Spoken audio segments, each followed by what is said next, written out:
Good evening, and welcome to Hello, It's Us, Perspectives on Inclusion. This program is dedicated to educating the general public about issues that are important to people with disabilities. But we believe that these issues are important to the community in general because people with disabilities are becoming and are more and more a part of the general community. And one of our goals with Hello, It's Us is to further that mission. Hello, It's Us is brought to you through a collaboration between the University of Iowa Center for Disabilities and Development, Uptown Bill's Coffee Shop, and our good friends here at Public Access Television. My name is Mike Honig. I work at the University of Iowa Center for Disabilities and Development. I'm a program coordinator there, and I also serve as a co-host for Hello, It's Us. Keith? My name is Keith Law. I'm the other co-host, and I just got published a few months ago. I'm very excited about the book, and I'm still advocating for disability in general. Great. For those of you that did not get to see the show featuring Keith's story about the book, it's archived on our YouTube channel. The title of that program is called Wheelin' Through the Years, so you may want to go back and take a look at that. Yeah.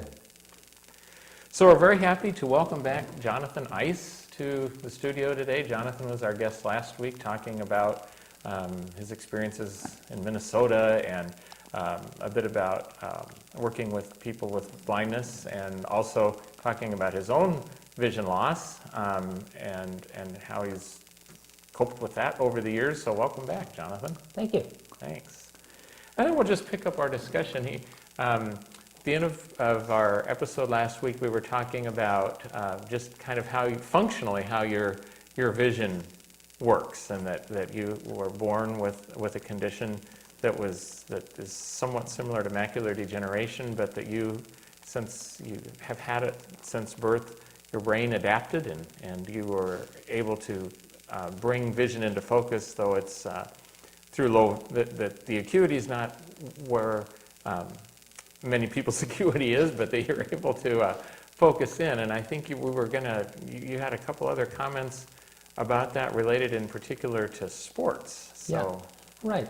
Yeah, very early on, it was probably about third or fourth grade, I developed an intense interest in baseball. And my mother, who saw me getting interested in this, said, oh, he's just going to break his heart. He's never going to be able to play this. But fortunately, she just kept that to herself. She figured I'd figure that out myself. And so I kept on trying and trying and trying. I'd be throwing a rubber ball up against a side of a building, catching it. Actually, it was a basketball backboard.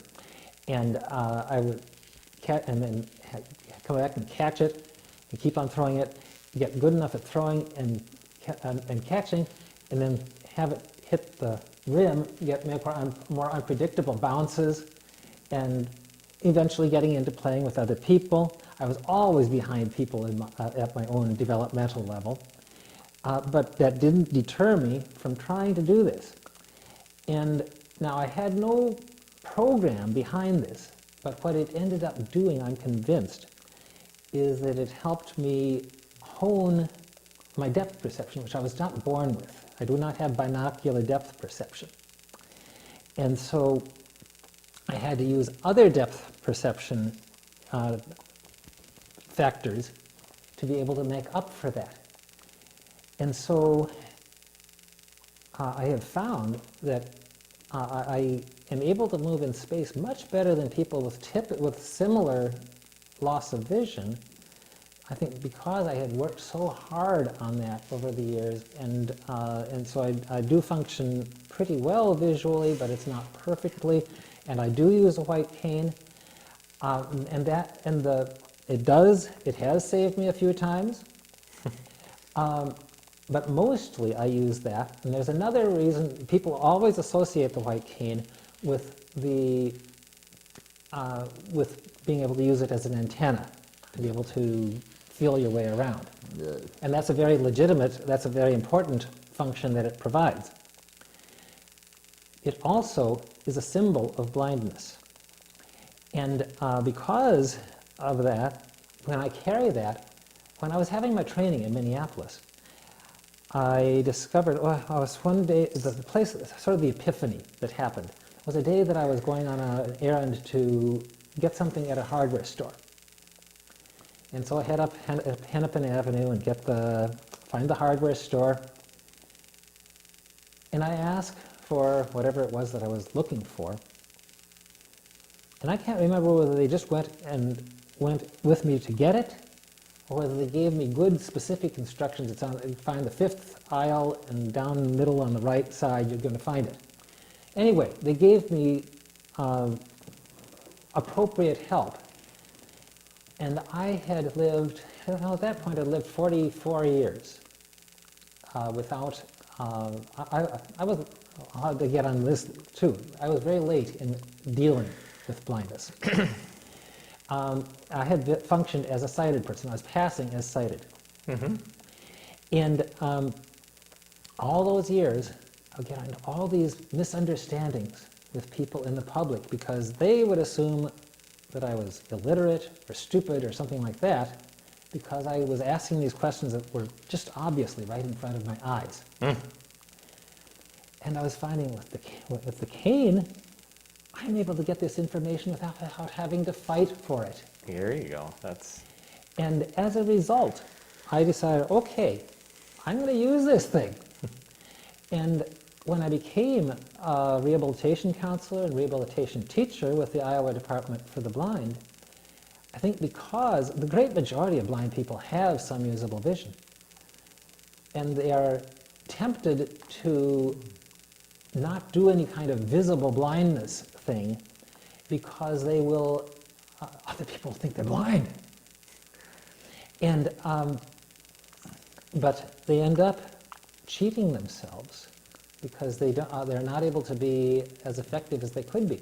And so when I was working with these people, I was able to convince a lot of people in that nether region in between, where they have some usable vision, but it's not good enough, it's just enough to get them into trouble, to start using a cane. Because they didn't see the function of it for getting around, but they immediately tapped into this experience of being misunderstood in public. they literally tapped in, didn't they? Yes, yes. Did you go were you taken kicking and screaming into the training that you went through in Minneapolis, or was there a point in time where you said, "Hey, I've got to try to"? There's a long development of this. Up until my sophomore year in college, I always knew my vision was terrible, but it was bad, and there was no label to it.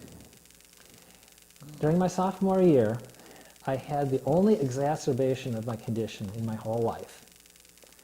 And for a week and a half, I was unable to read more than about 5 minutes. Wow. and not get a terrible fatigue and headache. That was not going to work very well at a very competitive college. And so someone got me in contact with another blind student on campus. And he went through a bunch of just very simple questions and asked about what I could see and what I couldn't see. Do you realize that you're probably legally blind and you'd be able to get some assistance due to this? So? And so, well, that's where I got into the blindness system, for all its pluses and minuses. And so but for many years, I didn't do much with that. I mean, I did get recorded texts the rest of my college career. That was very helpful. But for a long time, it was sort of a puzzling, amusing thing. I was still getting around without a cane. I was still reading. I was doing everything that I'd been doing before. And I had some of these negative attitudes toward blindness myself, that blind people weren't able to do as much. And so I just thought it a bit amusing that I'm legally blind. And then It was when I went back to school, this would be the mid-1980s, and my rehabilitation counselor at Minnesota State Services for the Blind told me to apply for the scholarship programs at the American Council of the Blind and the National Federation of the Blind, in case I might get a scholarship that might help my financing of my education. And so I went ahead and made the application to both of those programs, and decided, okay, I've made these applications. Both groups are having their state conventions in Minneapolis on following successive weekends. Really? Yes. And so I attended the Didn't know ACB that one happened. first and was not very impressed. It seemed to be the main people who are operating it seemed to be sighted, or at least were relying heavily on sighted people to do their job, do it. And at the time, I was hoping to get into the field of physical therapy, which is something that did end up failing. But at the time, I was wanting to do that. And there was a guy there who had been a physical therapist and then went blind. And he had given it up. He thought physical therapists can't can't be blind and do the job. Well, I was aware at the time that in England and Japan and maybe some other countries, physical therapy was a stereotyped blind job. Interesting. Wow. And so this guy was arguing against that. Well, I went to the NFB convention the following weekend, and here were a lot of people. They were doing stuff in life. They had people, computer programmers, and aides to congressmen, and teachers, and other people who they weren't pitying themselves. And I was very well impressed by this group of people, and I fell in with them. And so that's how I got into the organized blind movement. And that'd be 1983 that I would have gotten started with that. And so I was reading stuff through the National Federation of the Blind, and over time I started to think much more of the philosophy that they preach.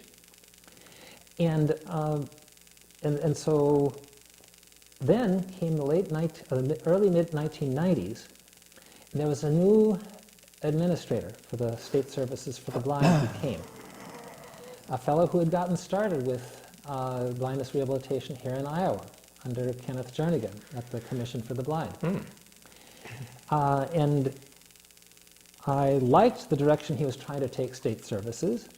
I did an informational interview with him about possibly getting into blindness rehab. And his wise advice was, yeah, the field is going toward a master's degree. It would probably be good to get a master's degree, but you need to get some blindness, adjustment to blindness training.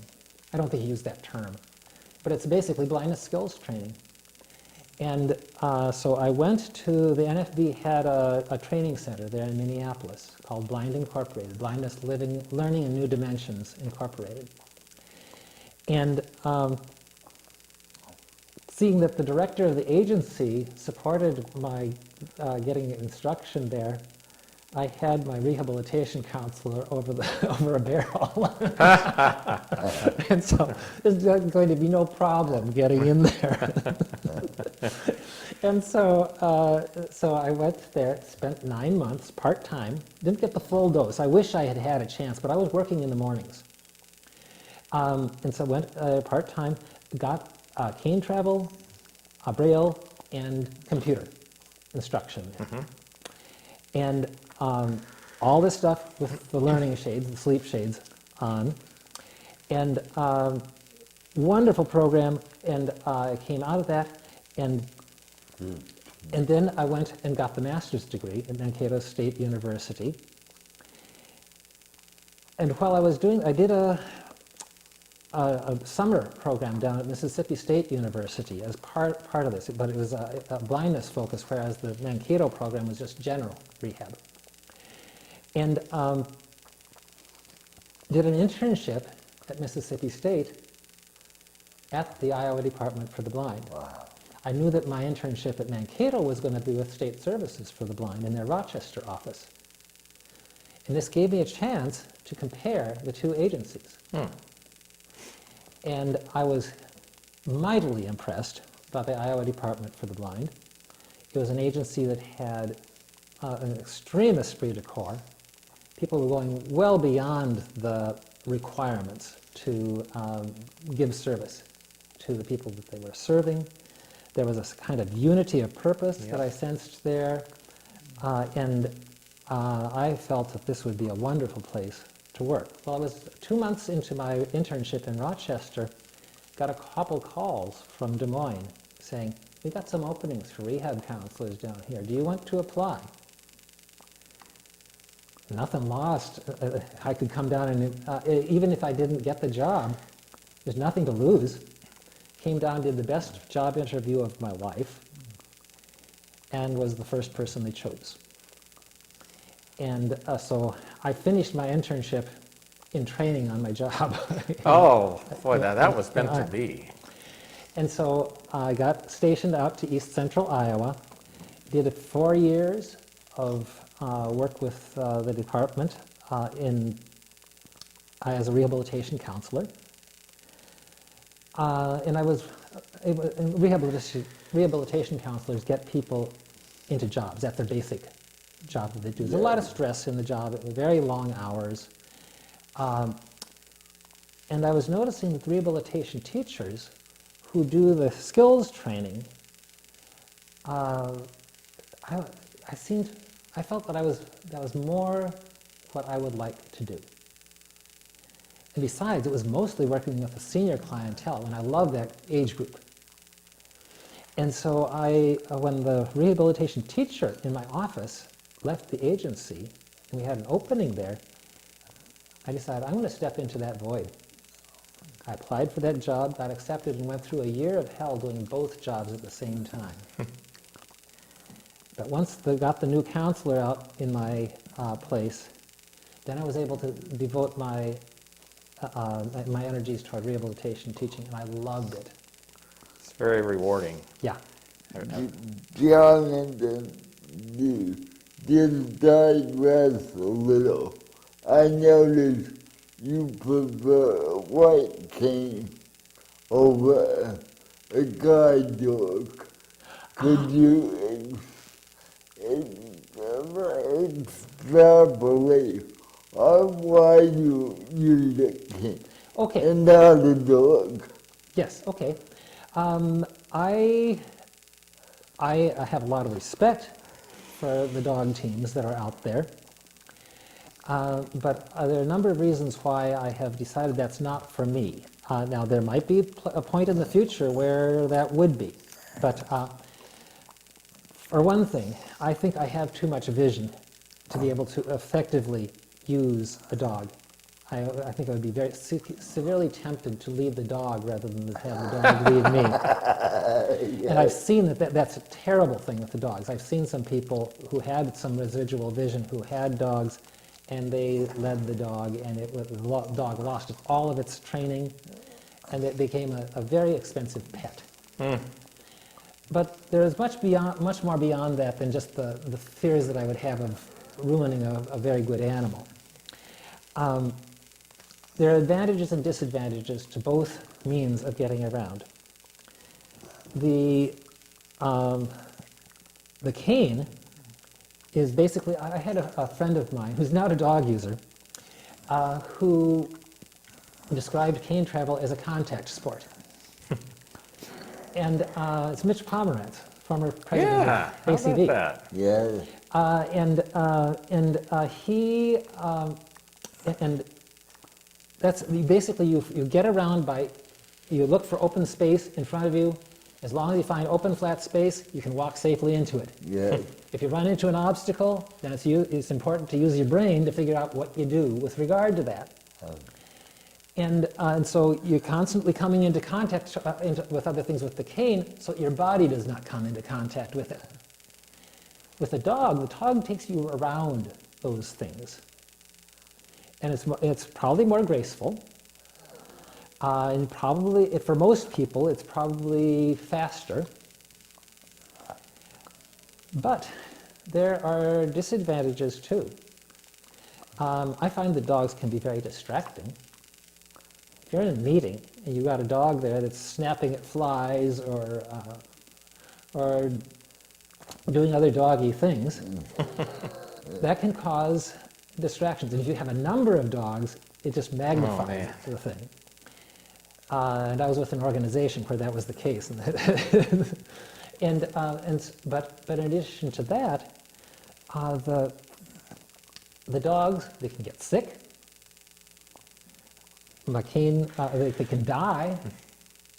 And then you're in that. Then you had to wait to get them replaced. I can replace a cane. I will always have spares around. I can, and there's also not the emotional attachment to the cane that there is with the dog. And so when that dog has to be retired or dies, you don't go through the mourning process. And so one of the things that I found very interesting in that organization that had lots of dog users in it was a thing called Candle in the Window, a little organization. You get a bunch of people together, people, first-time attenders at their little conferences. And the dog users and the cane users were equally unfamiliar with the environment. Almost inevitably, it was the cane users who got out and about the fastest. The dog users weren't usually far behind, but think about it. The dog, if both you and the dog are unfamiliar with the situation, the dog's not going to be able to tell you where to go. And if you don't have any kind of independent way of figuring out the environment, you're sort of at a temporary problem. The smart people have a cane with them, the dog users, I mean. And they will explore the environment with the cane, then teach the dog how to use the environment. The reason I asked is I thought the audience out there would like to know the difference between a cane and an animal. And I think you explained it quite well. Well, thank you, thank you. Yeah, it's something that, now the place where a dog might be useful, I mentioned, I think in the last episode, that I lost all the hearing in my left ear, and it's very hard for me to tell where sounds are coming from. If I were to have a significant further loss of vision, to the point where I cannot feel safe using my eyes to tell whether there's traffic coming and where it's coming from, then I think a dog might be the solution, because the dog would be able to, and I would just have to learn to, if I still had some usable vision at that point, to ignore that vision so that I can let the dog do its job. Thank you, Charlie. You're very welcome. You had another question, Keith, that you'd mentioned off the air that you were going to ask about travel, and that sounds like an Yes. interesting... When you go on vacation or business, what does it take to prepare for travel? Like hotel, accommodation, things like that. Okay. My situation, I'm functioning more sighted in those situations than I am as a totally blind person, because I can usually find my way around effectively in the immediate environment. Now, if I'm going to a new community that is unfamiliar to me, I will usually study maps of the place. Okay. If I can get close enough, I can read maps. And I love maps. I've loved maps ever since I was a kid. In fact, when I was 10 years old, I was drawing maps for fun.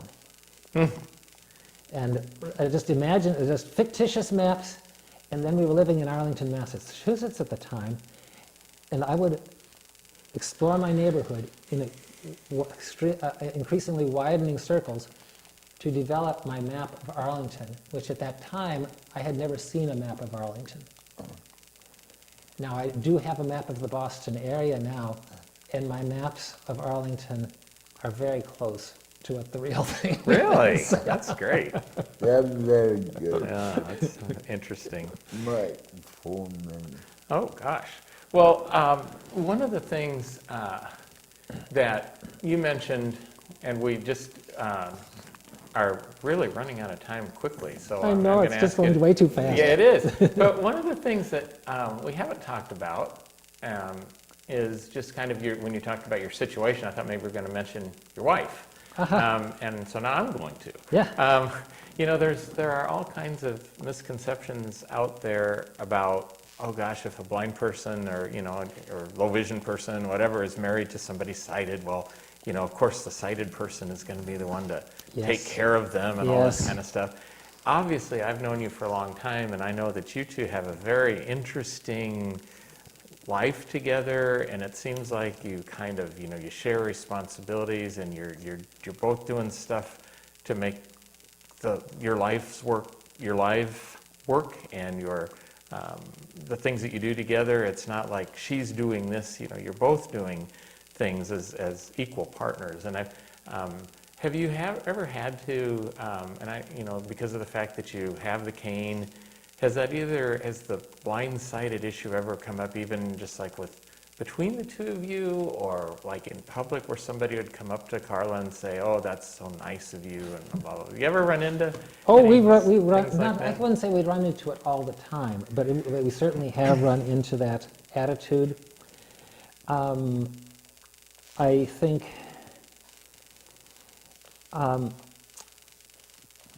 it's hardly ever been an issue between Carla and me.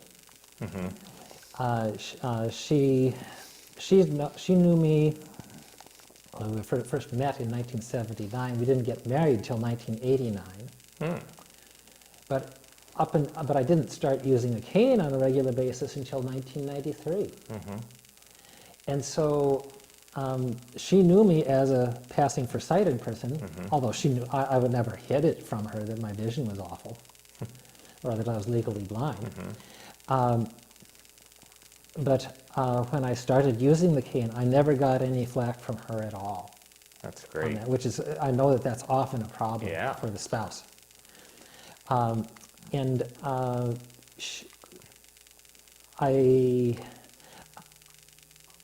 We've just we find each other very compatible on most things, and we also find that we have skills that are often complementary. Like if we're going on a trip, okay, I cannot drive, so that puts all the pressure on her for that. Well, she's not a marathon driver, so we'll just take the shorter hops, like about 250 miles a day, rather than the 400 or 500 miles that some people will do, and sort of stop and smell the flowers along the way, literally sometimes, and then I will be navigating on the map. And this is, now we have GPS, which sometimes becomes between us. Sometimes she'll put it on when it's just totally inappropriate. That is, I'm usually very well aware of the route. yeah. As far as things around home, she's better at cleaning than I am, but I will do some of the cleaning. We share on the washing the dishes. I will be better at like taxes. For a long time I was doing the taxes. Now she's been doing it in recent years. But if there's any kind of complicated computation that has to be done Yeah. beforehand, I'm better at math than she There is. you go. And so I will do that stuff. It's a complementary relationship like it ought to be, and guess, Yeah, exactly. And- And for most of it mostly works. that's awesome. Yeah. Well, we have come to the end of our time. We could do a whole nother show, but maybe we'll have you back again, and we'll expand on some of the topics and everything. But Jonathan, I want to thank you for coming and sharing your wit and your knowledge and everything with us. And we also encourage people to come to that support group that was mentioned in the first episode up in Cedar Rapids if you're looking for that. And Jonathan, are you comfortable sharing contact information, or what's the best certainly. way for them Yes, to yeah. do that? My contact information would be, my name is Jonathan Ice, Jonathanice, and my phone number is 319-298-2919, and the email is jkice89@q.com. That's just the letter q.com. Thanks so much, and thanks for tuning in, everyone, and of Yes. course, thank you to our fine sponsors. And Jonathan, thank you for becoming so forthcoming. Thank you, Mike and Keith, for having me. Have a good day out there and a good week. You too. Bye now.